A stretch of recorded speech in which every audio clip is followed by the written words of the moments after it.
به نام خداوند جان و خرد که از این برتر اندیشه بر نگذرد.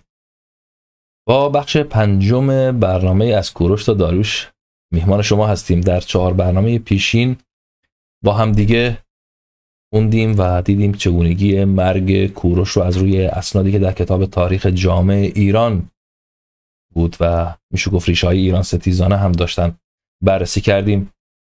چگونگی بر سر کار آمدن کمبوجیه، گشودن مصر و سرچشمه همه تهمت‌ها و گناهبندی‌هایی که تاریخ نویسان یونانی به کمبوجیه زدن رو واشکافی و بازکاوی کردیم. درباره سنگ‌نوشته اوجا هورسنه که سند بسیار پرارزشی از دوران کمبوجیه و همینطور داریوش بزرگ هست، از چندین مرجع بازخوانی کردیم و خوی و سرشت راستین کمبوجیه رو برای دوستان باز نمودیم. درباره همسران کمبوجیه روشنگری کردیم و برپایی سندهای نویافته در این زمینه زناشویی با محارم این پادشاه خوشنام ایرانی رو رد کردیم و دیدیم که بر پایه بنچاق‌های دست یکم ایرانی و پارسی کمبوجیه همسری به نام اوپاندوش و دیگری به نام فیلیما داشته و ماجرا تا پیش از مرگ کمبوجیه پیش بردیم. در بخش سوم به چگونگی مرگ کمبوجیه و رخدادهایی که در پیامد اون رخ داده و دیدگاه‌هایی درباره سر کار آمدن داریوش در قالب پرسمان بهشون پرداختیم و با برهان و دلیل و بنانگیزه‌های بخردانه از روی سندها و مدارک ارزشمند پاسخ همه انگ و گناهبندی‌های دروغینی که به داریوش بسته بودند رو پاسخ دادیم. در بخش 4 برای اینکه روشن کنیم مثلا شاخه داریوشیان و کوروشیان که آنها را این گونه نامیدن در چه محدوده و مرزنایی حکومت و شهریاری می‌کردند، به فراسه پرسوا و پرسوماش پرداختیم و همه سندهاش رو رو کردیم و نشون دادیم و محدوده و مرز هر دو قلمرو و خاندانی که این گونه نامیده میشدند رو برای شما بینندگان عزیز نشون دادیم و برای کسانی که به دنبال پاسخ هستند و به دنبال پاسخ بودند. در این بخش میخوایم به چگونگی مرگ بردیا، کیستی و چیستی جنبش گئوماتی مغ و همه احتمالاتی که در این میان عنوان شده بر اساس اسناد و مدارکی که موجود هست، اسناد و مدارک باستانشناسی بررسی کنیم، یک برایندی داشته باشیم و کار رو به پایان ببریم تا دیگر تحریفگران واقعا نتونند کاری از پیش ببرن و اگر پرسشی دارن بیان بپرسن. در همین برنامه به اونها پاسخ خواهیم داد، البته اگر به دنبال پاسخ و روشنگری باشن و جگرش رو داشته باشن. سخن رو کوتاه میکنیم، به برنامه میپردازیم. اولی چیزی که میخوایم بهش بپردازیم چگونگی نگه داشتن راز مرگ بردیا هست. برگرفته از نسک و کتاب زندگی و جهانداری داریوش بزرگ نوشته شاپور شهبازی. ببینیم ایشون چی گفته. گفته که پنهان نگه داشتن قتل بردیا به دستور کمبوجیه بوده است. کسی توانایی پایداری و مقابله با خواست کمبوجیه را نداشته است. همچنین بردیا به عنوان یک شاهزاده با عموم مردم سرکاری نداشته است.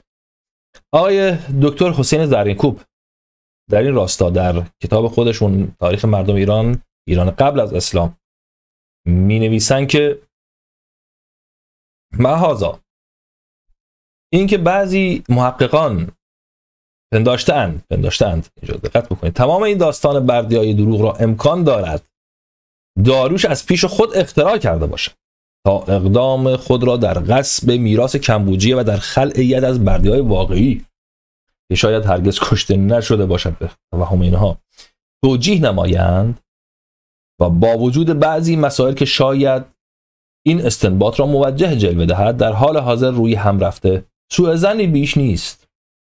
و البته مورخ نمیتواند به مجرد یک سوء ظن تمام اخبار را به قتل بردیای واقعی و طغیان یک بردیای دروغین را که مدتها بعد از داریوش هم مورخان یونانی با وجود اختلاف در جزئیات اصل هر دو خبر را بدون کمترین مظنه بدگمانی همچنان نقد کرده اند تکذیب کند. نکات خیلی ریزی هستن در تاریخ باید بهشون پرداخته بشه و دیده بشن. به علاوه داریوش اصلا برای چه میبایست همچون داستانی را جعل و به دیگران تحمیل کند؟ چرا که اگر مقصود وی از جعل داستان و تحمیل آن بر اذهان بدون آنکه حتی در نسل‌های بعد هم کسی آن را تکذیب کند، آن باشد که تا حق ولایت خود را بر تخت و تاج ثابت کند، خود این تخت و تاج چنان که داریوش خاطر نشان می‌کند از قدیم در خانواده آنها بود و اگر نمی بود داریوش چگونه می‌توانست این دروغ را به تمام نجبا و بزرگان که در صورت خلاف لابد آنها هم به قدر وی شایسته تاج تخت بودند، تاج تخت می‌دیدند، به قدر وی شایسته خودشون رو به قدر به اندازه ایشون شایسته تاج تخت می‌دیدند بقبولاند. تازه چگونه داریوش ممکن بود تمام داستان بردیا را از سر تا بن جعل کند و در بین تمام نجبای کشور و درباریان کمبوجی که غالبشان از داریوش به شاه نزدیکتر و طبعاً محرمتر بودند هیچ کس به تکذیب او نپردازد و لااقل بعد از داریوش هم عقاب هیچ یک از نجبای پارس که احیانا گاه مخالف می شدند در صحت اصل داستان و در درستی حق وراثت و ولایت داریوش اظهار تردید نکنند. به علاوه روایت هرودوت هم در این باب که این مدعی یک مغ بوده است صرف نظر از مسئله اسم با قول داریوش توافق دارد و اگر در بعضی جزئیات دیگر نیز با روایت داریوش بعضی اختلاف نشان می‌دهند و که این نکته که مورخ یونانی از حقیقت رویدادها به قدر داریوش نتوانست از وقوف بیابد نمیتواند دستاویزی برای رد قول داریوش باشد. دقت بکنید میگه این چیزهایی که اختلافاتی که وجود داره نمیشه اصلا شما با این حرفها و این بهانه‌ها گفتار داریوش رو رد بکنید. لیکن ظهور یک عده از مدعیان که در آغاز سلطنت خود او دایم خیشتن را به جای اشخاص دیگر جا می‌زدند و حتی بعضی از آنها نیز خود را بردیا برادر کمبوجیه می‌خواندند نشان می‌دهد که در آن گونه احوال ادعای یک مغ زیاده غریب نبوده است و البته تردید در صحت واقعی بردیای دروغین صحت تمام این رشته از طغیان‌ها را نیز در محل تردید می‌دهد و چگونه می‌توان تمام این وقایع را مشکوک شمرد و چیزی که حاکی از جعل و تزویر در تمام اخبار مربوط به این طغیان‌ها باشد در روایت نسل‌های بعد از داریوش هیچ جا نتوان یافت. میگه که بعد از این داریوش دیگه هیچ کس هیچ چیزی از این چیزا نقل نمی‌کنه که آقا اینجا دروغ گفته داریوش یا همچین اختلافی وجود داشته باشه. در واقع چون احتمال تبانی بین تمام روایات موجود در آنچه با اصل خبر مربوط است و به عبارتی از دروغی بودن بردیای طغیانگر است منتفی است، اصل خبر را میتوان به عنوان خبری شایع پذیرفت، نهایتاً که در قبول جزئیات آن البته باید آن چرا جعل و کذب و مبالغه به نظر می آید کنار گذاشت.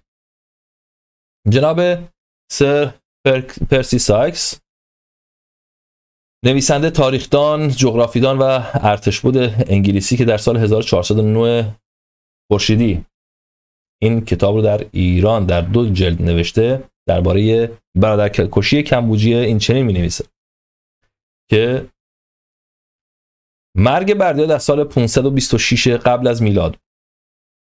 اگر این عمل در نزد ما جنایتی عظیم است، در آن عصر و زمان اینقدرها قبیح نمی‌نمود و در تاریخ ایران و سایر ممالک مشرق زمین مکرراً دیده شده است که سلاطین چون به تخت سلطنت جلوس کردند کلیه منسوبین و اقارب خود را به هلاکت رسانیدند. در اینجا می‌بینیم که میگه که در همچین چیزی در تاریخ بوده و هست و همچین چیز عجیب غریبی هم نبوده. از این نمونه برادرکشی و به اصطلاح این کارها در تاریخ زیاد دیده شده. حالا ما 4-5 نمونه از اینها رو برای شما بازگو میکنیم. نمونه نخستش که میخوایم برای شما بازگو کنیم داستان لویی 14 پادشاه فرانسه است که در سده 17 میلادی زندگی میکرده. بر پای برخی از گزارش‌های تاریخی در پی یک شورش یا کودتا به دست یک آدم همچهره و همدیس خودش به زیر کشیده میشه و زندانی میشه و تا پایان زندگی خودش هم مجبور بوده که در زندان باشه و نقابی بر چهره داشته. یعنی یه شورشگر همچهره و شکل خودش میاد جای ایشون رو میگیره و ایشون رو زندانی میکنه. دقیقا هم مانند همین گزارش های تاریخ نگاران یونانی درباره بردیا، چون خود داریوش به همچهرگی بردیا و به اصطلاح گئومات مرغ هیچ گزارشی نکرده و هیچ گویسدی نکرده و این نوشتارها که این همچهره بودن رو در نوشتارهای یونانی ما میتونیم ببینیم. این درباره همین لویی 14 هم یک فیلمی ساخته شده به نام مردی با نقاب آهنی که در سال 1997 هم دیکاپریو در نقش اون بازی کرده.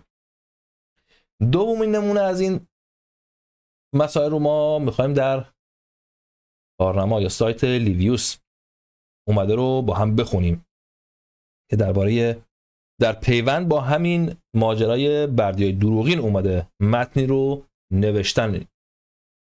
چی هست؟ در این باره اومدن نوشتن که حالا ما ترجمهش رو برای شما نشون میدیم که میگه در وهله اول ما باید بپذیریم که گوماته برای ماها به عنوان کلاهبردار شناخته نشد. این اومد خودش جانشین کرد، برای همگان شناخته شده نبود.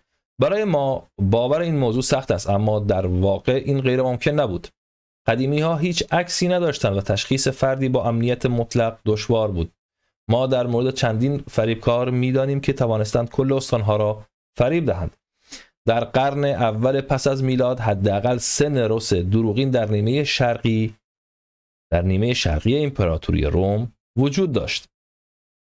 نمونه سومی که ما میخوایم برای شما نام ببریم نمونه دوم بود. نمونه سومش برادرکشی آقا محمد خان قاجار، پادشاه شناخته شده قاجار هست که به مانند سرنوشت بردیا و کمبوجیه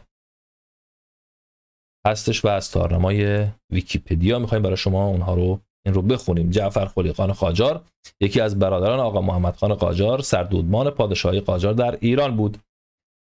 از میان برادران آقا محمد خان ایشون کسی بوده که بیشتر از همه بهش خدمت کرده. جعفر قلی خان قاجار بوده. جعفر قلی خان آقا محمد خان را پدر خودش میدونست، در این اندازه بهش باور داشت و برخلاف سایر برادران ایشون هرگز نه با ایشون مخالفتی کرده بود و نه علیه شوریده بود. پس از تاجگذاری آقا محمد خان قاجار، آقا محمد خان نگرانی‌هایی داشت که بعد از مرگش برادرانش از جمله جعفر خان برای ولیعهد او فتحعلی خان به مشکل درست بکنن.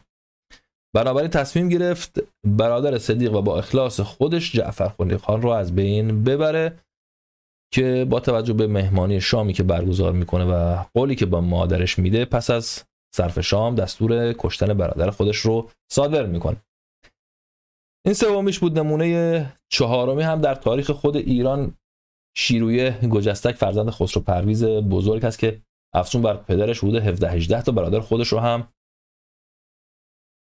از دم تیغ گذراند و همه اونا رو کشت تا پادشاهی خودش رو پابرجا بکنه. نمونه پنجمی هم که ما در این زمینه سراغ داریم جناب آقای رومولوس بنیانگذار شهر روم هست که از بحر هماوردی و رقابت اومد چیکار کرد که در می‌خواستن پایه‌گذار شهر روم باشن، برادر خودش رو کشت جناب رومولوس. پس می‌بینیم که ماجرای بردیا و کمبوجیه و گئوماته نمونه‌های فراوانی در تاریخ همه توده ها و اسطوره ها و تاریخ های ملل مختلف داره و ناشدنی در تاریخ نیست و این یکی از دلایل و بنانگیزه های راستگویی داریوش هست که چیزی دیگه رو نیومده عنوان بکنه. پس از این ماجرا آقای ایمانپور میاد یک فرضیه و نگره‌ای یا بهتر بگیم یه داستان جنایی و پرپیچ و خمی درباره مرگ کمبوجیه و بردیا و روی کار آمدن داریوش میسازه که میشه گفت با هیچ دفتر دستکی سازگاری نداره. چکیدش چیه؟ اینه که میگه کمبوجیه پادشاه بوده، شهریار بوده، برادرش ولیعهدش یا شاه پادش بود. و چون مغان جایگاه والایی دوی دربار هخامنشی داشتن، به گمان بسیار گئومات مغ از نزدیکان یا رفقای این دوتا برادر بوده. برچه پایی هیچ کس نمیدونه. حالا ببینیم استدلالشون چی. پس از اون که کمبوجیه در لشکرکشی‌های پس از گرفتن مصر ناکام موند و نبودنش درازاهنگ و طولانی شد، برخی از خاندان‌های فارسی به ویژه خاندان داریوش ناآرامی‌ها و تکاپوهایی در کشور کردن. یعنی داریوش آن زمان در ایران بوده و می‌خواسته حالا کاری انجام بده. این در حالی که اصلا بر پایه همه گزارش‌های تاریخی و خود نوشتار بیستون که داریوش اون رو دستور داده بنویسن، ایشون نیزه‌دار کمبوجی در مصر بوده. میگه داریوش سودای گرفتن پادشاهی رو داشته، بردیا بر اونا سخت گرفته، آرامش رو به کشور برگردونده. بر اساس کدام مثلا دویز اون مدرک کسی نمیدونه، ما هم نمیدونیم. در همین هنگام کمبوجیه آهنگ برگشت به ایران رو داشته برای سرپرستی. داریوش که بودن کمبوجیه رو تو کشور برای خودش یک مانعی میدید و یک راهبندی میدید و خوب نبود براش، میاد چه کار میکنه و از یک سو هم از رخنه روزافزون مغان هم ناراضی بوده که چرا ایش رو هم ما نمیدونیم. با یک نقشه از پیش تعیین شده، از پیش ریخته، میاد بردیا و کمبوجیه رو میکشه. سپس میاد جان گئومات مغ رو هم که به هواخواهی دو تا برادر اومده و قیام کرده بود و خونخواهشون شده بود رو هم و سپاهی هم در ماد فراهم کرده بود رو میگیره. داستان مرگ کمبوجیه رو از خودش در میاره. کمبوجیه رو خودش کشته ولی میاد یه داستان دیگه براش درست میکنه. مرگ بردیا رو هم میدازه گردن جناب گئومات.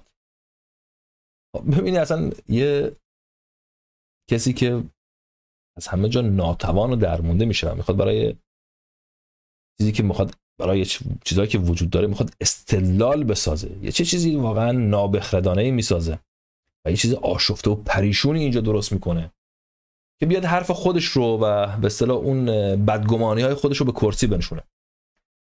البته دیدگاه ایشون با هیچ بنمایه تاریخی و هیچ سندی همخوانی نداره و تنها میاد بر اساس سیر به رأیی که میخواد داشته باشه انجام میده.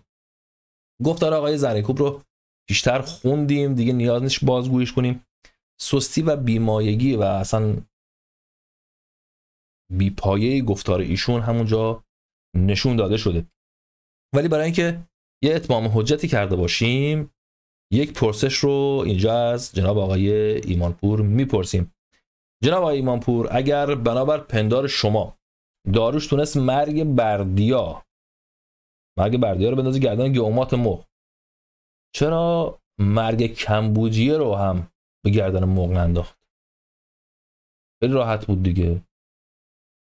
اگر این کارو میکرد بعد میگفت آقا این دوتا رو ایشون کشته، اگر بر اساس پنداره شما، بعد میومد آقا من خونخواه دوتا پادشاه هستم و خونخواه پادشاه و برادر شهیدش هستم، خیلی هم خوشنامی و مشروعیت براش می آورد.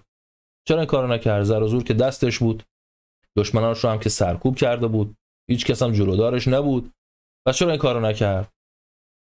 تازه داریوش هم اصلا یه کار دیگه هم میتونست بکنه، میتونست بیاد مثلا از دید ایدئولوژی و چیز روشنگری کنه، بیاد بگه آقا بردیا از راه نیاکان برگشته بود و دینش رو از دست داده بود، کمبوجی فلان کار کرده بود و خودخواه شده بود و در کشور نبود و هزار تا انگ و چیز دیگری به چسبونه به این دوتا. چرا همچین کاری نکنه؟ جلب بکنه داستانو. دقت که بکنید ببینین سخنهای شما هیچ واقعا پایه‌ای نداره. پس همین موضوع اصلا نشانه‌ای هست برای راستگویی داریوش. پس از اون خود یونانیان که دشمن ما بودن بیخ گوشمون بودن. اگر کوچکترین اختلافی در گفتار داریوش بود و دروغگویی بود و جعلی کرده بود، از گزارش اون هیچ دریغی نمی‌کردن. پس از اون یه احتمال دیگه هم که تازه به بازار اومده و میشه گفت با همه فرق داره و شنیدنش خالی از لطف نیست، استدلال آقای شروین وکیلی در به اصطلاح این فرضیه ساختن برای مرگ بردیاست. اگر بخوایم کوتاهوار خلاصش رو بخوایم بگیم، ایشون میگه بردیا گئومات برادر گئومات که در گزارش‌های یونانی آورده شدن در واقع همشون یه نفر و اونم خود بردیاست. ایشون میگه بردیا نام راستینش بردیا نبوده بلکه فرنام یا لقب درباریش بوده. نام راستینش اسپندادت بوده، یه نام زرتشتی بوده، ولی از اون که گرایش سخت مهرپرستی داشته، دشمن آیین زرتشت شده بوده، برای همین یک فرنام دینی دیگه برای خودش برگزیده، نامش هم گذاشته گئومات. میگه این بردیا بود که بر برادرش شورید و به اصطلاح کودتا کرد و پادشاهی رو بود و کمبوجی هم به مرگ خودش مرد. اینجا انگه آدم کشی به داریوش نمیزنه ایشون و میگه بردیا جانشین بسیار پست و فرومایه و ناشایستی برای پدر و برادرش بوده. دشمن سیاست‌های کوروش و کمبوجیه بود و خطر بزرگی برای آینده ایرانیان به شمار میرفت. داشته کشور رو به پرتگاه نابودی میکشونده. اگر داریوش راهایی بخش سر به زنگان نرسیده بود و اونو کیفر نمیداد و نمیکشت و پادشاهی رو به روال گذشتش بر نمیگردوند، خدا میدونه ایران چه عاقبت آخرتی و فرجامی داشت. میگه تنها کار بد داریوش این بود که مرگ بردیا رو انداخت گردن کمبوجیه و گئومات مغ رو کسی جز بردیا معرفی کرد تا از شورش‌های آینده جلوگیری کنه که خیلی هم جلوگیری کرد. در پایان هم میگه که داستان گئومات در اصل همون داستان کشتن بردیاست. بخشی از گفتارشون از کتاب داریوش دادگر از برگه 172 تا 175 رو با هم دیگه میبینیم.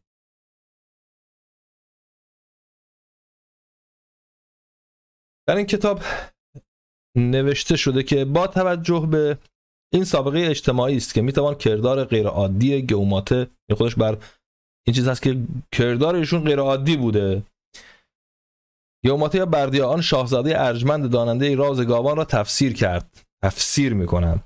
بردیا فرزند کوروش بود اما برخلاف برادر بزرگش قصد نداشت از سیاست پدرش پیروی کند، سیاستی که مبتنی بر رواداری دینی، مدیریت تولید و ثروت در قلمرو تازه فتح شده و توجه به رفاه مردمان بود، اما همچنان بر ستون قدرت نظامی طبقه جنگاوران استوار بود.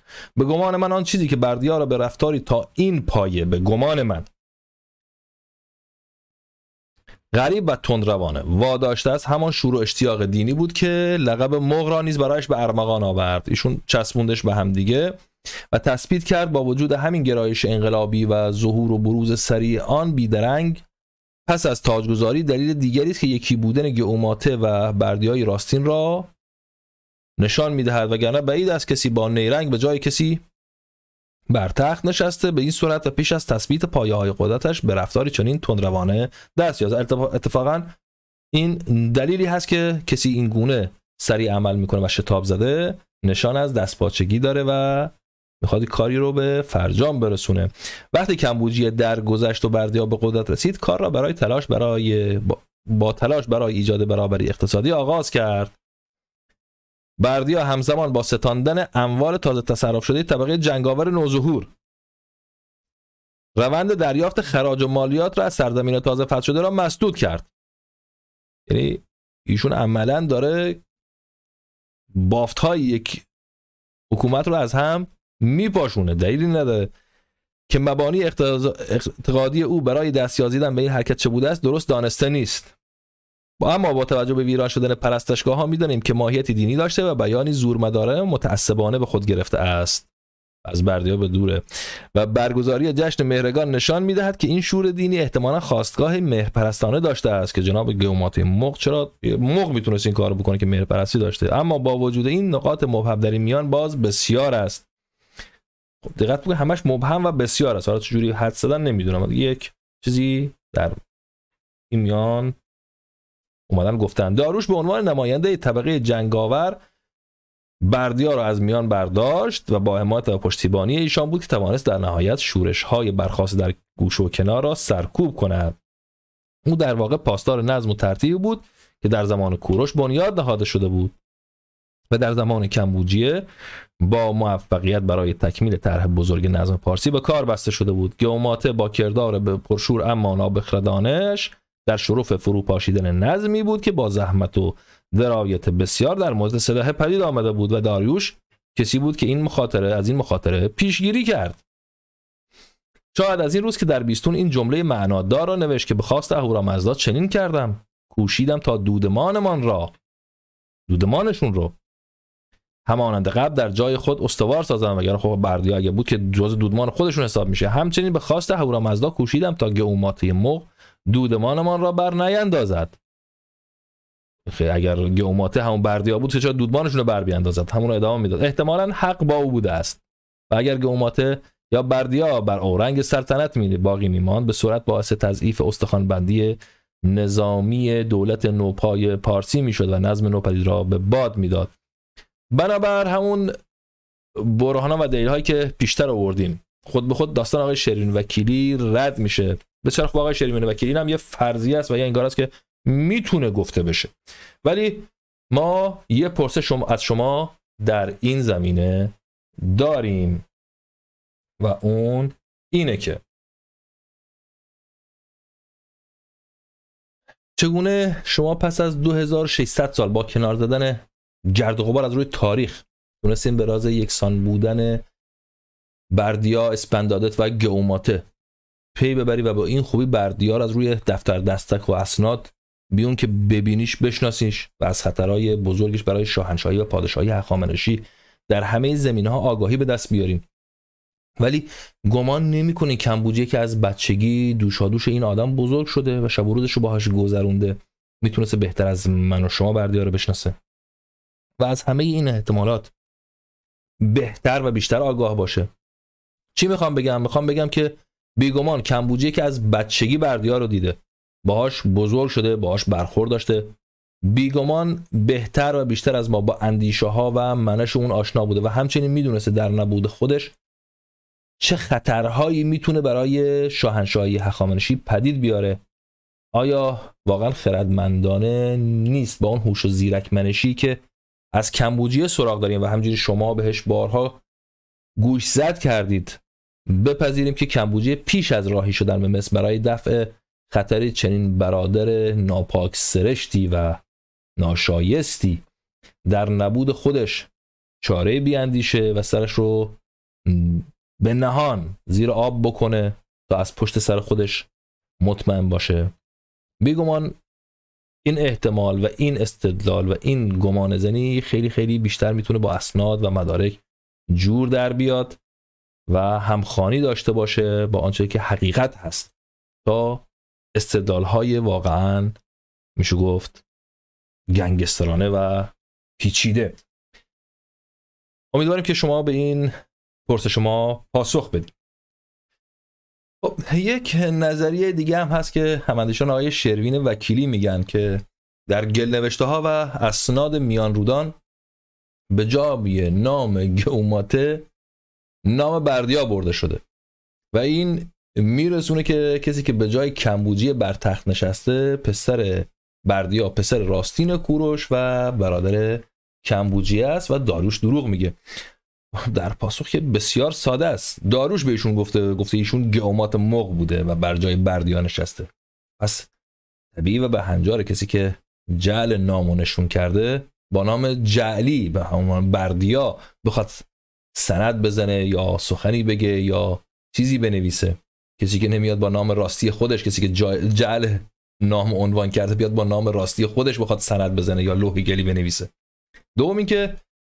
دومین دلیلی که نشون میده بردن نام بردیا در سندهای میان رودان دلیلی بر دروغگویی داریوش نمیتونه باشه، گل‌نوشته‌ای است که از دوران وحیزداته زمانی که حاکم پارس بوده و سپس ادعای بردیا بودن کرده رو داریم که ایشون خودش رو بردیا خونده. نگاه میکنیم در کتاب داریوش و ایرانیان، کتاب نویسنده آقای والتر هینتز، ایشون اومده در اینجا یک نمونه آورده و گفته در الواح متعدد دیگری به تاریخ دوران پادشاهی کمبوجیه، یک مورد به تاریخ پادشاهی وحیزداته بردیا، کسی که خودش رو بردیا معرفی کرده و داریوش هم در سنگ نوشته بیستون گفته که چگونه ترتیبشون رو داده. معلوم می شود که بانک آگیبی در پارس در جایی به نام خمادشو یا متزیس در نزدیکی تخت جمشید سرگرم کار بوده است. این یعنی چی؟ میگه در میان رودان یه لوحی پیدا شده که از دوران وحیزداته است که خود وحیزداته حاکم پارس اونجا بردیا نامیده شده. خب پرسشی که اینجا پیش میاد، مگر بردیا یا گئوماته یا بردیای دروغین یا راستینش، به هر کدومش رو بخواید نام ببرید، مگر پیشتر توسط داریوش کشته نشده؟ پس این وحیزداته که اومده در میان رودان به اسم بردیا لوح زده کیه؟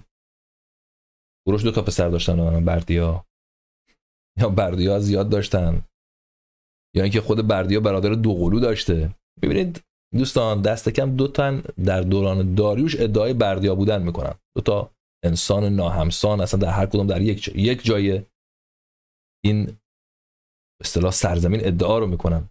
پس بودن نام بردیا در اسناد میان رودانی اصلا دلیلی بر دروغگویی داریوش نیست و بودن کسی به نام وحیزداته و نامش و عنوانی که اومده خودش رو خونده دلیل بر راستگو بودن داریوشه و کسانی مانند جناب شروین وکیلی و پیر بریان به سادگی از روی مسئله میگذرن و اون رو ندیده میگیرن. برای نمونه همین آقای شروین وکیلی که به موضوعی که ما در این باره گفتیم مثلا بهایی نداده، ریزبین نشده، به سادگی از روش گذشته و تنها درباره وحیزداته اون هم بر پای یک حدس شخصی گفته که گویا یکی از بلند پایگان ارتشی بوده که در دوران کمبوجیه یا کوروش شهربان پارس بوده که تونسته ادعای بردیا بودن رو بکنه.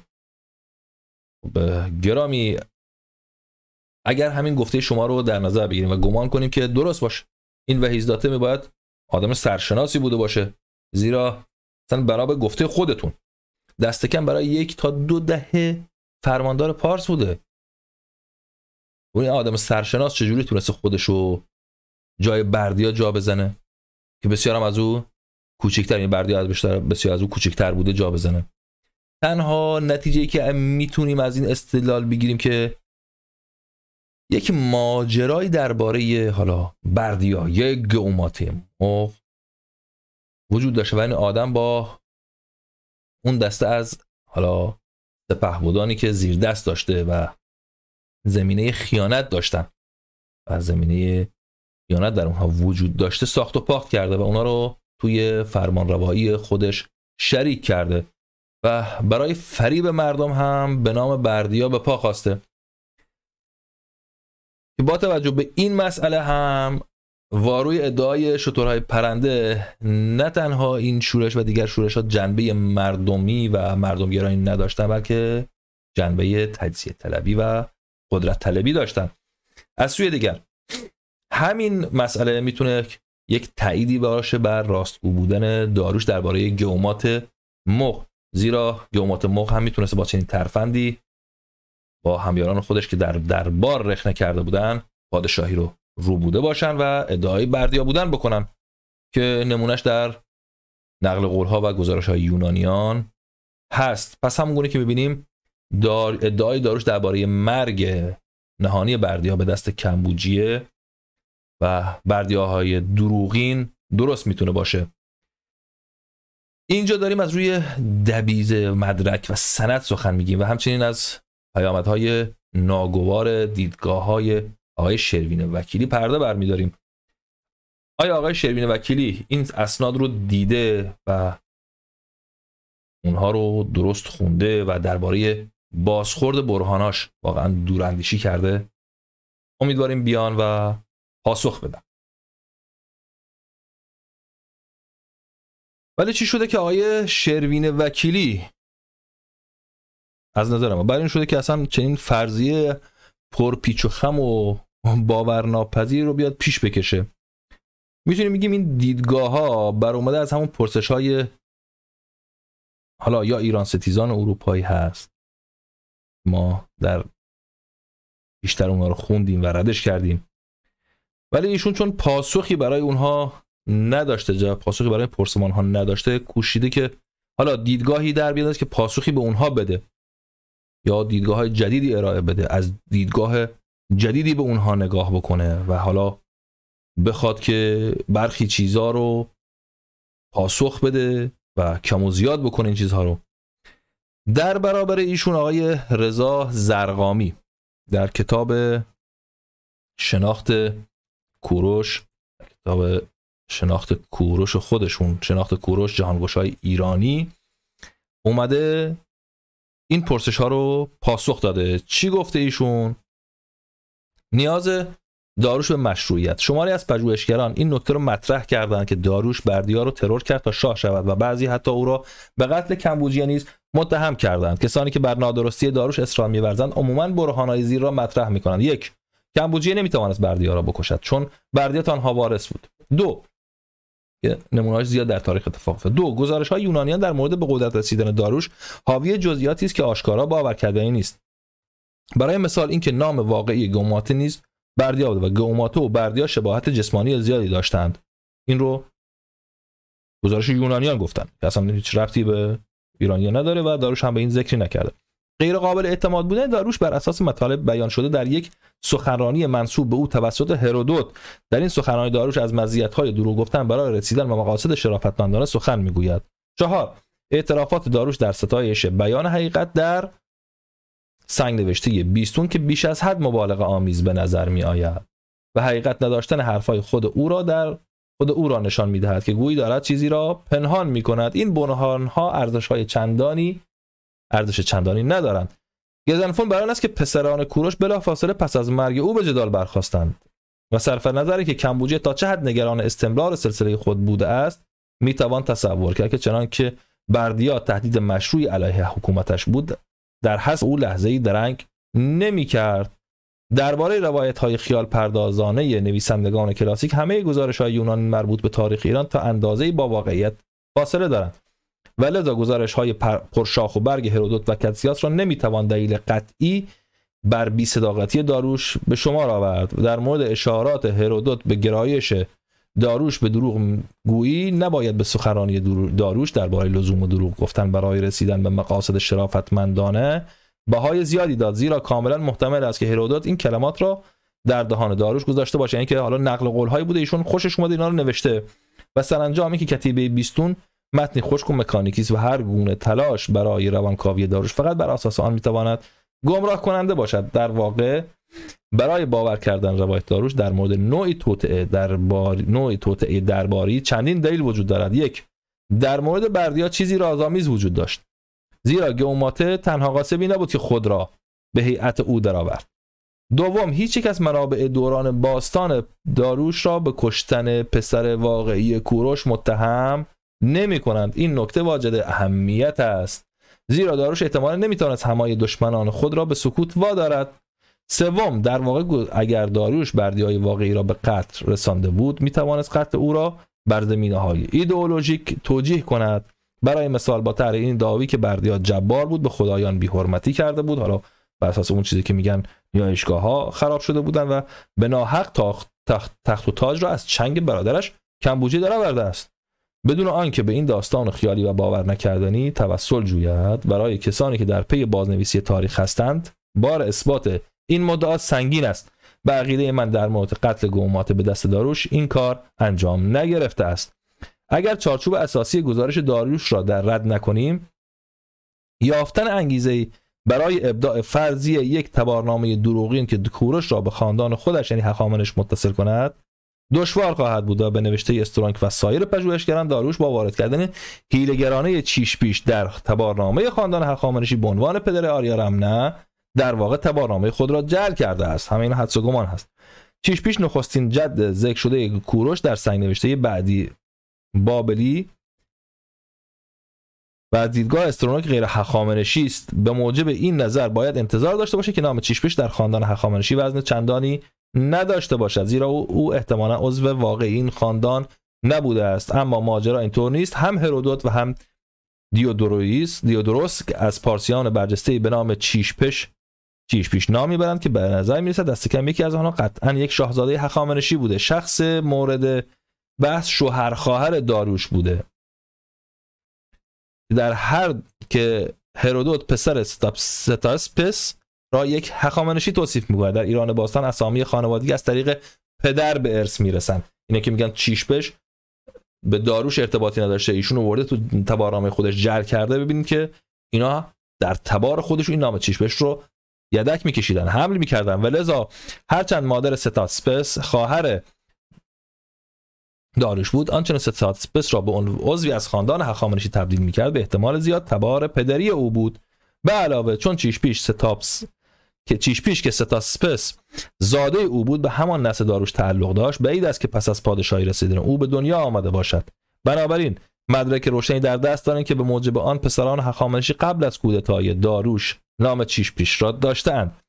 از این مقدمه میتوان نتیجه گرفت پیش از آن که داریوش دلیلی برای ابداع تبارنامه خود داشته باشد و یا خود را به کوروش وصل کند، یعنی اعضای خاندان هخامنشی چیشپش نامیده میشدند. بعضی از اعضای خاندان هخامنشی چیشپیش نامیده میشدند. بنابراین کاملا محتمل است که آریارمنه پدری به نام چیشپیش داشته که هخامنشی های بعدی نام او را بر پسران خود میگذاشتند. این نتیجه گیری با واقعیت شرایطی که داریوش در آن قرار داشته و کمتر از 8 سال پس از کوروش به قدرت رسید سازگار است. داریوش در چنبره خاطرات کسانی قرار داشت که در اطراف کوروش بودند و نمیتوانست به راحتی واقعیات را تحریف کند و در واقع برای او به غایت دشوار بود که پیوندهای خاندانی کوروش را تحریف کند، زیرا بسیاری از معاصران داریوش بر این مطلب وقوف داشتند و شماری از آنها در دوران حکومت کوروش و کمبوجیه جزء مقامات بلندپایه بودند. پس می‌بینیم که داریوش جز سخن راست هیچ نگفته و ایران ستیزان با دروغ و دونگ و تحریف و کژمایش تلاش در سیاه کردن نام داریوش در تاریخ ایران دارن و میخوان تاریخ ایران رو وارونه نشون بدن. و اینجا میبینیم که داریوش همیشه بر راستگویی پایداری داشته و استوار بوده و راستگوییشون اثبات شده است.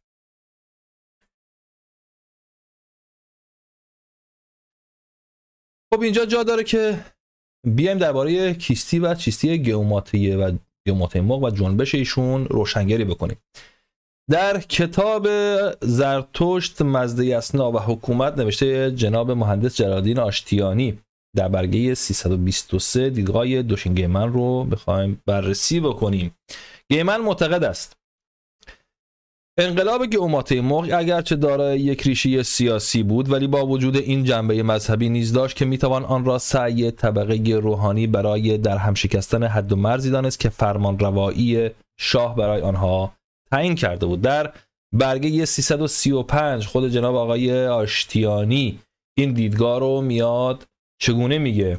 به عبارت دیگر حرکت گئوماته فردی نبوده بلکه قیام روحانیت بر علیه دربار بوده است. روحانیت که به دلیل نفوذ و قدرت سلطنت کوروش موقعیت خود را در خطر میدید بر علیه سلطنت قیام کرده است و گئوماتیه مغ را به سلطنت برگزیده تا کهانت و حکومت متمرکز شود.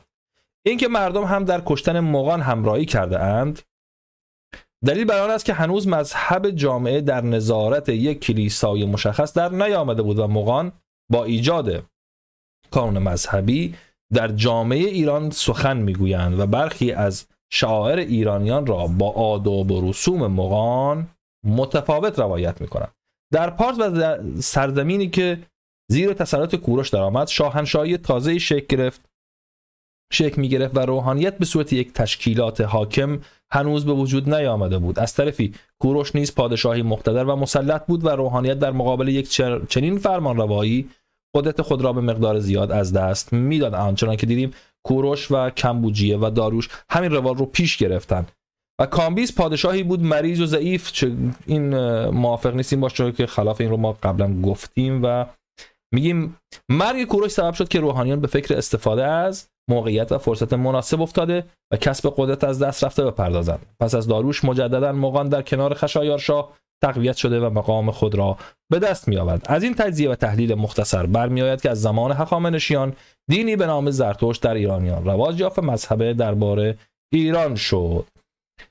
و میگه که ما اطلاعات دقیقی درباره داریوش نداریم ولی اگر او را واقعا تجسم گفتارش در چندین کتیبه که از او به جای مانده است بدانیم باید بپذیریم که او از تمام شاهان ایران زرتشتی تر بوده. افکارش اگر صادقانه بیان شده باشه به پیام زرتشت نزدیکتر از فرمایان و روایان دیگر تاریخ ایران است. اعمال کوروش نیز با رفتار داریوش شباهت بسیار دارد و میتوان گفت که او نیز از پیام زرتشت متأثر گردیده بود.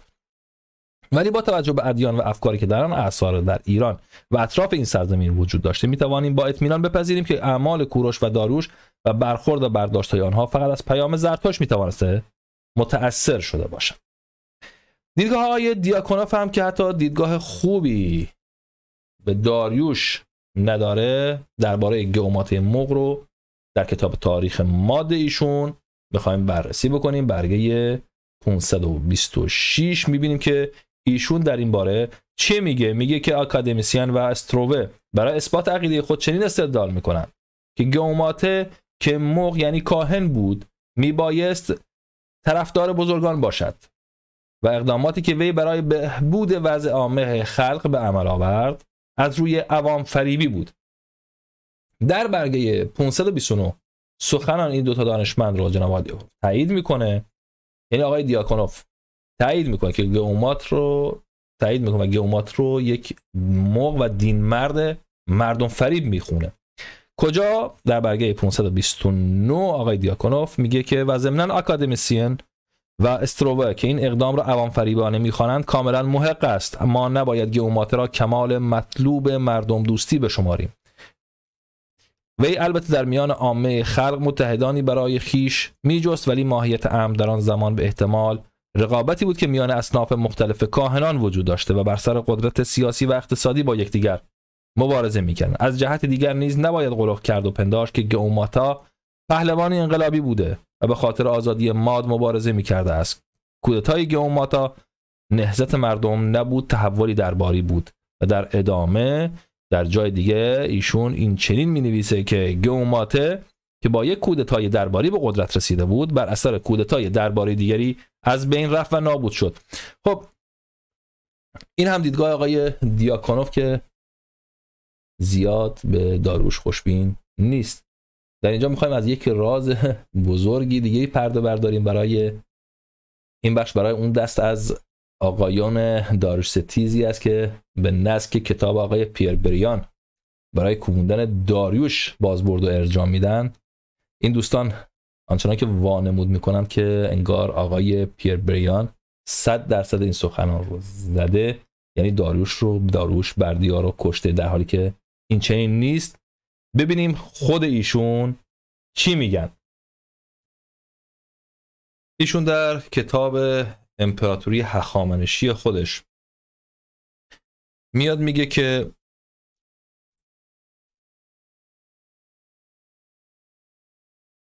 ایشون پیش از اینکه بیاد این احتمالات رو در نظر بگیره دیدگاه خودش رو در این راستا میاد میگه. چی میگه ایشون؟ میگه که اگر مورخ امروزی نه بدون دلایل محکم در واقعیت قتل بردیا تردید کند، کل ساخت این ماجرا مانند کاخی کاغذین فرو میریزد. اما در این حال باید در نظر داشت که در حال حاضر با توجه به ترکیب پرونده اسناد، چیزی که تا به حال درست کردند در نظریه هایی که گفتن، هیچ اطمینانی وجود ندارد مورخ در این مورد جز پیشنهاد استدلال‌های قابل قبول و انتخاب گزینه‌ای که مهر تردید کمتر بر آن خورده است. یعنی بیایم یه گزینه‌ها و استدلال‌ها و فرضیه‌ها رو در نظر بگیریم که مهر تردید کمتر تردید بهشون هست، این چیزایی که کمتر تردید بهشون هست رو بپذیریم، چاره ای دیگر ندارد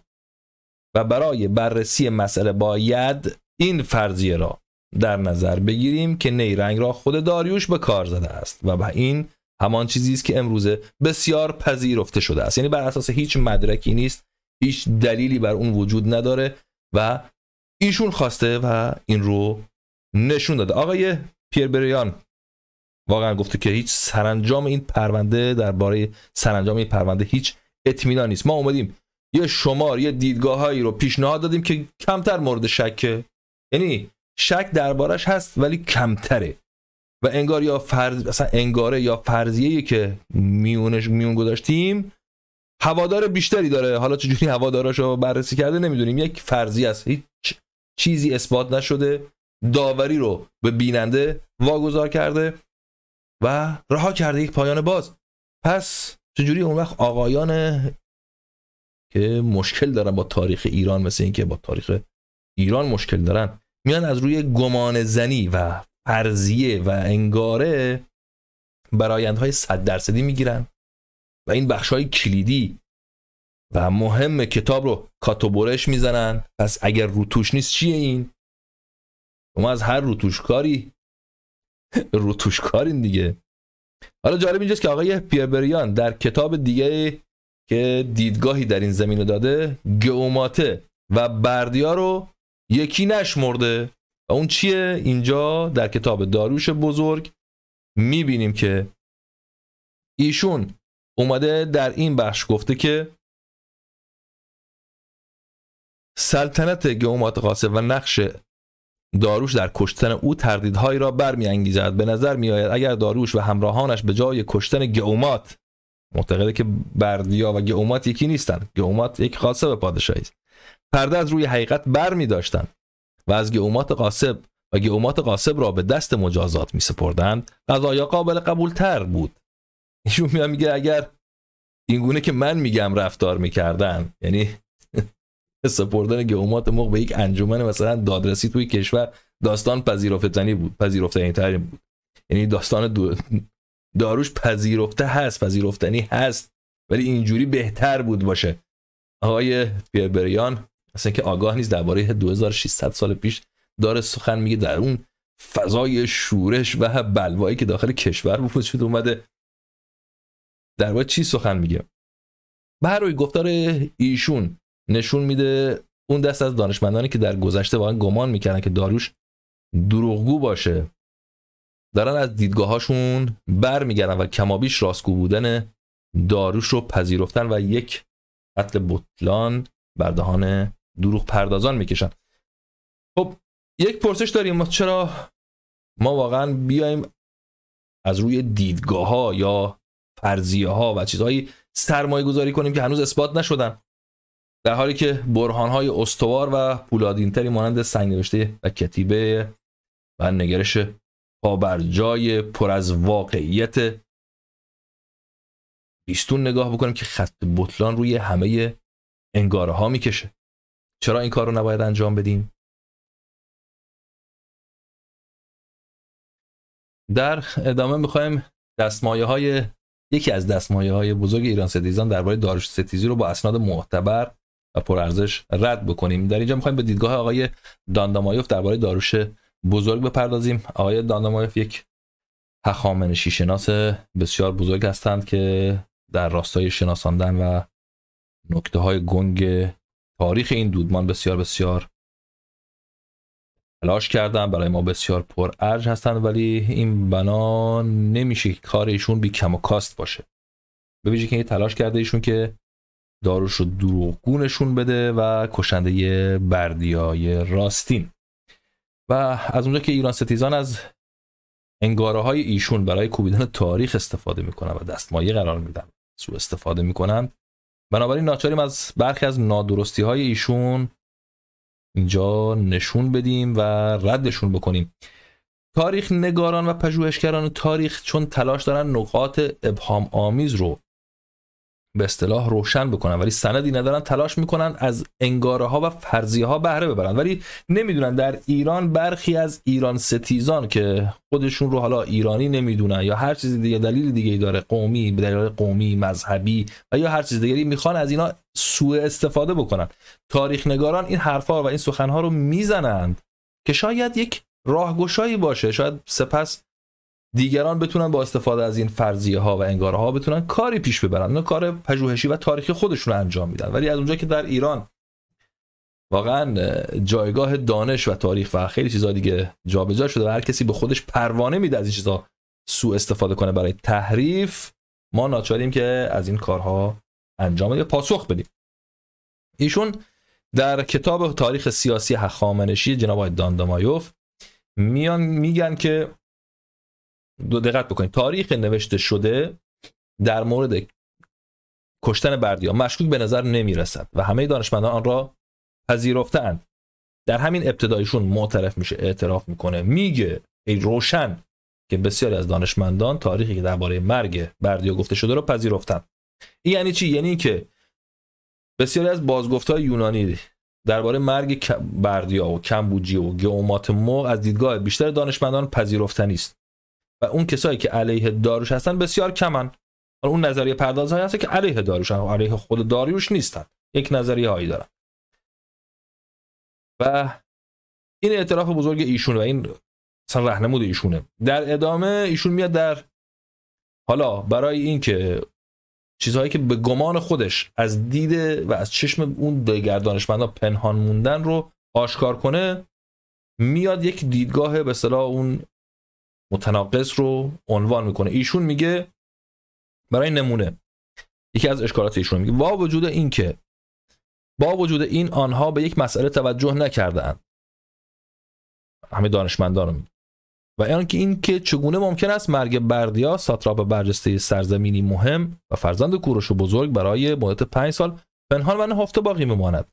چگونه ممکن است که خواهران وی، مادر وی، سایر بستگان، دختر وی، سایر بستگان وی، دوستان وی و مستخدمان وی برای مدت چنین طولانی از مرگ وی بیخبر باقی بمانند؟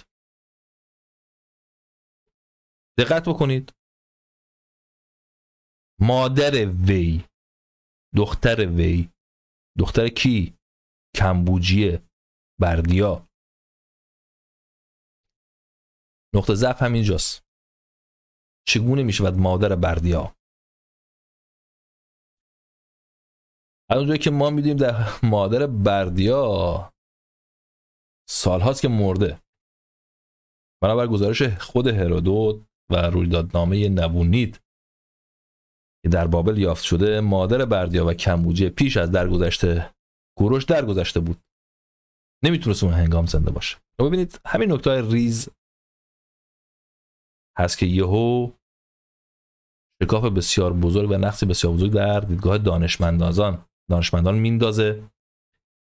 ایشون چگونه این ماجرا رو فراموش کرده؟ واقعا ایشون که تاریخ نگار هستن یا آگاهانه نادیده گرفته، ناآگاهانه گرفته، داوری با بینندگان، ترجمه مشکل داره یا هر چیزی. همین نکته ریز و کوچک است که کینه‌توزی بسیاری رو واقعا کینه‌توزی افراد رو با داریوش بزرگ رو روشن میکنه. ایشون در ادامه میاد با بازبرد دادن به تاریخ هرودوت و گزنفون و کتسیاس پاسخاشو خودش به خودش میده که چگونه مرگ کمبوجیه و بردیا رو اصلا چگونه کمبوجیه مرگ بردیا رو پنهان نگه داشته. تا اینجا که میشه به اینجا که میگه خواهر کمبوجیه و بردیا به نام آتوسا از ماجرا آگاه بود ولی چرا نیومد ماجرا رو فاش کنه؟ با هم بخونیم.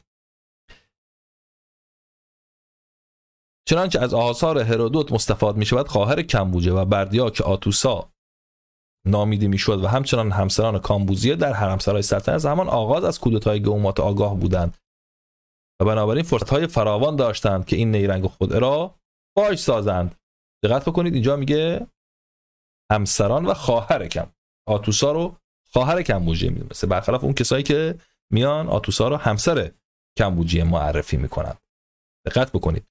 در ادامه اینجا خوندیم که منبعی که در این زمینه مورد استفاده هرودوت با نهایت تأسف آشکار می‌سازد زنانی که در حرمسرای اسمردیس بودند به صورت منفرد و جدا از یکدیگر می‌زیستند، ولی باز هم خود هرودوت فاش می‌کند که این جدا سازی به صورت کامل اجرا نمی‌شد. مثلا فایدیم که نام همسر کمبوجیه از خیلی‌ها ندیدنش تا الان، دختر اوتانس که در حرمسرای اسمردیس می‌زیسته، بیش از یک بار با دنیای خارج در تماس بوده.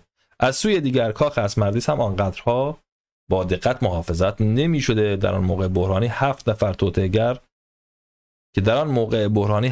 توطئه‌گر نتوانند بدون هیچ مانعی وارد آن نشوند و کسی از آنها چیزی نپرسد. نگهبانان کاخ حتی دلیل ورود این توطئه‌گران را به کاخ از آنها نپرسیدند.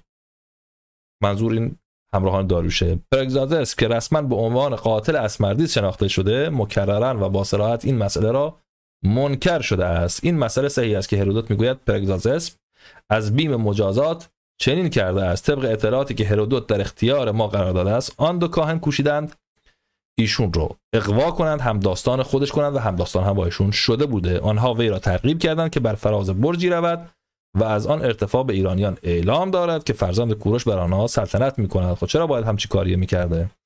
طبق گفته هرودوت پرگزاسسپ این پیشنهاد را پذیرفت، ولی هنگامی که بر فراز برج رفت با ایرانیان به سخن گفتن پرداخت، توطئه و نیرنگ را فاش ساخت و سپس از آن بالا خود را به پایین پرتاب کرد. حقیقت آن که چنین چیزی نمیتوانست اتفاق بیفتد. چرا آقای داندامایوف؟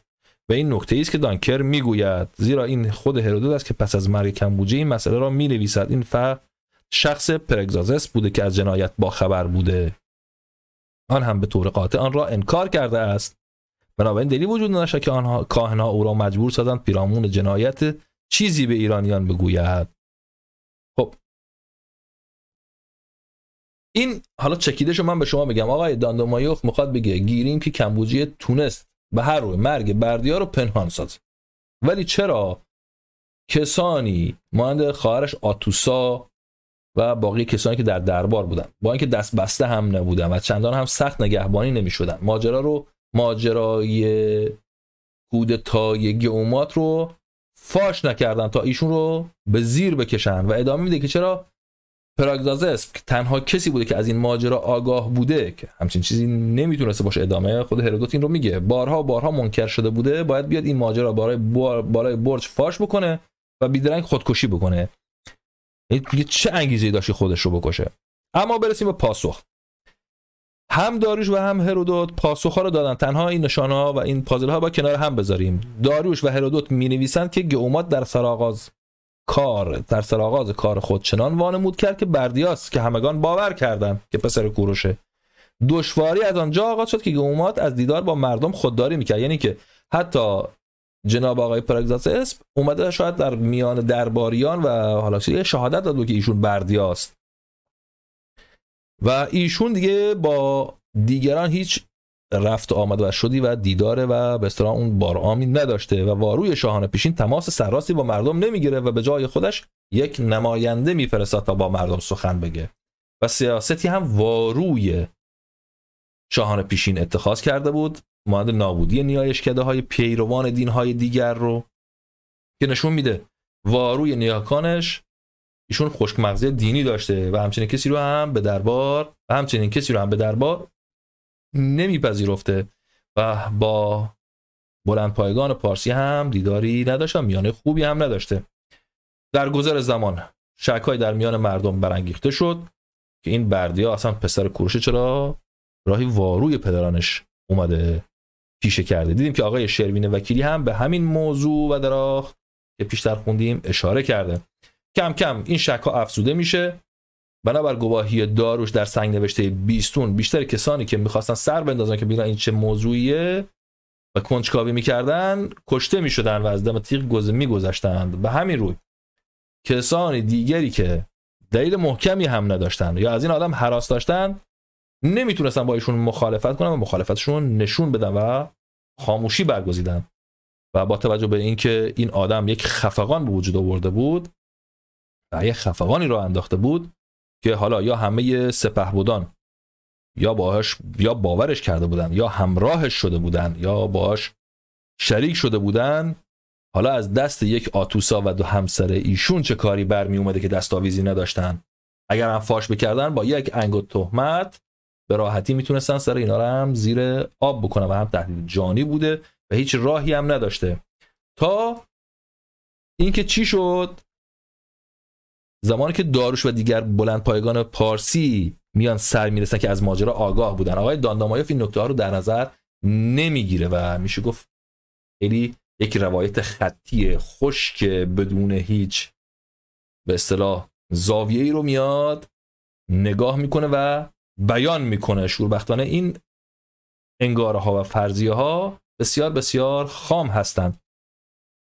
تا اینکه داروش میرسه بیشتر اون کسانی که از این ماجرا آگاه بودن سر میرسن و زمینه فراهم میشه که آتوسا با دیگر کسانی که از این ماجرا آگاه هستند این چیزها رو با اونها در میان بگذارن. حالا جناب داروش این چیزا رو از کجا میدونسه؟ میریم سراغ تاریخ هرودوت، تاریخ آقای هرودوت برگردان آقای ساقفر صفحه 384. ایشون میگه که در آن دم چیزی نگفت کمبوجیه، اما حدود 20 روز بعد تمام سرکردگان و بزرگان پارسی پیرامون خود را به بالین خویش فراخواند و به آنان گفت ای پارسیان، ناچارم رازی را که مدت‌ها می‌خواستم پنهان بماند برایتان فاش سازم. از بیم آن که مبادا برادرم مرا از پادشاهی برکنار کند، من دیوانه به براگزاتس فرمان دادم به شوش برود و اسمردیس را بکشد. خب همین اعتراف کمبوجیه مایه میشه که اطرافیانش از جمله داریوش از جنایت پراگزاتس یا قتلی که خود کمبوجیه دستور داده بود آگاه بشن. با بودن گواهی آتوسا هم که همه ماجرا رو میدونسته، میدان بر جناب پراگزاتس تنگ میشه. البته ایشون چون با مغان همراهی کرده بوده، حالا یا ایشون رو دیده بودن در حین انجام یا اینکه بالاخره لو داده بوده یا هر چیزی که بوده، با ایشون با این مغان همراهی و همکاری کرده بوده، یک خیانتی کرده بوده. غیر از اینکه بردیا رو کشته بود با اینا هم همکاری کرده و می‌خواسته پادشاهی را برباید. به هراس میفته و چون پشتیبان دیگه ای نداشت و دیگه پارسی‌ها رسیدن و میره بالای این مسئله رو فاش میکنه و همه اون دو تا موقعی هم که با ایشون بودن هم به خودش به زیر میکشه. و بارها هم دیدیم که گفته شده که گومات و برادرش هم بر اساس گزارش خود هرودوت ایشون رو زیر فشار گذاشته بودن که باهاشون همکاری کنه و در نزد بلند پایگان پارسی تایید کنه که این کسی که اومده جای بردیا نشسته خود بردیای واقعی است. بالاخره ایشون میره راهی نداره و خودکشی میکنه. درسته که پراگزاتس نزد کسانی که ناآگاه بودن ماجرای مرگ بردیا رو برای امنیت جانی خودش منکر میشد، ولی با فاش شدن ماجرا دیگه هیچ پشتیبان و گواهی نمیتونست داشته باشه و مجبور بوده که دیر یا زود حالا این مسئله براش اتفاق میفته. به خاطر خیانتی کرده بود کشته میشد. ولی با این همه اگر دوستان میرن بازگفت‌ها و نقل قول‌های یونانی دچار کم و کاستی‌هایی است و لغزش‌هایی است، دلیل بر دروغگویی داریوش و به چالش گرفتن داریوش نمیشه. آقای داندامایوف و هماندیشان ایشون هم که این نکته ها رو دانسته یا نادانسته نادیده میگیرند، یا خواسته یا ناخواسته بهتر از من و شما با راستگویی داریوش هم داستانن و همه این نکته ها رو میدونن. مشت نمونه خروار ما یک بخشی از این استدلال ها رو رد کردیم تا نشون بدیم دیدگاه های اینها وحی منزل نیست. اینها کار تاریخی و دانشی خودشون رو انجام میدن، دیگران دارن سوء استفاده میکنن. و اینجوری که دیدیم خود آقای پیر بریانو هم گفت که سخنان ما فرضیه‌ای بیش نیست و 100% هم اثبات نشده. خب و کسانی که میان از این دیدگاه ها و فرضیه ها و انگاره ها برداشت 100% میکنن در اشتباه هستن و میبینیم که داریوش آنچه که راستینه بوده ارائه داد. با سپاس از همه دوستانی که پای برنامه ما نشستن و این برنامه رو گوش دادن و دیدن. با سپاس از همه دوستان. تا بخش دیگر برنامه شما رو به خداوند بزرگ میسپارم. شاد زید، دیر زید، مهر افزون.